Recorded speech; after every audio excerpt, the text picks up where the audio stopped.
ഇതിനകത്തുണ്ടാവുന്ന dead സ്കിന്നൊക്കെ മാറ്റി സ്കിന്നിൻ്റെ ഷെയ്ഡ് കൂട്ടുന്ന ഒരു കിടിലൻ പാക്കാണ് ഞാൻ പറയുന്നത്.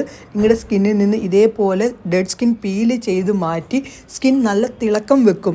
എന്താണ് സംഭവം എന്നൊക്കെ പറയാം. നമുക്ക് ആ ഒരു പാക്ക് തയ്യാറാക്കിയാലോ. അതിനുവേണ്ടി നല്ലൊരു പാത്രം ഞാൻ എടുത്തു വെച്ചിട്ടുണ്ട്. അതിലേക്ക് ഇൻസ്റ്റൻറ്റ് കോഫി പൗഡറാണ് ചേർക്കുന്നത്. അത് 1 ടേബിൾ സ്പൂൺ ആണ് കോഫി പൗഡർ ചേർക്കുന്നത്. കോഫി പൗഡർ നമ്മുടെ സ്കിന്നിൻ്റെ ഡെഡ് സ്കിന്നൊക്കെ ഇല്ലാതാക്കാനും സ്കിന്നിനെ നല്ല രീതിയിൽ തിളക്കം വെപ്പിക്കാനും നമ്മുടെ കോഫി പൗഡറിൽ നിന്ന് സാധിക്കുന്നതാണ്. 1 ടേബിൾ സ്പൂണാണ് കോഫി പൗഡർ വേണ്ടത്. ഇപ്പോൾ നിങ്ങൾക്ക് coffee powder instant coffee powder ഇല്ല എങ്കിൽ നോർമൽ കോഫി പൗഡർ വേണമെങ്കിലും നിങ്ങൾക്ക് എടുക്കാവുന്നതാണ്.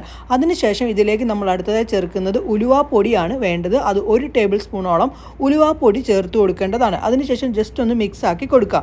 ഇനി ഇതിലേക്ക് നമ്മൾ ചേർക്കാൻ പോകുന്നത് ഓട്സ് ആണ് ചേർക്കുന്നത്. ഓട്സ് ചേർത്തതിന് ശേഷം നല്ല പോലെ ഒന്ന് മിക്സ് ആക്കി വെക്കേണ്ടതാണ്. ഇനി അതിനുശേഷം അരമുറി ലെമൺ ജ്യൂസും കൂടി ചേർത്ത് കൊടുക്കണം. പിന്നെ ഇതിലേക്ക് നമ്മൾ ചേർക്കുന്നത് 1 ടേബിൾ സ്പൂൺ പുളിയില്ലാത്ത തൈരും കൂടി ചേർത്ത് നല്ല പോലെ മിക്സ് ആക്കേണ്ടതാണ്. അങ്ങനെ നമ്മുടെ പാക്ക് റെഡി ആയിട്ടുണ്ട്. ഇത് നിങ്ങൾക്ക് ഫേസ്, കൈകളിലും കഴുത്തിലും ഒക്കെ ഒരേപോലെ ഉപയോഗിക്കാം.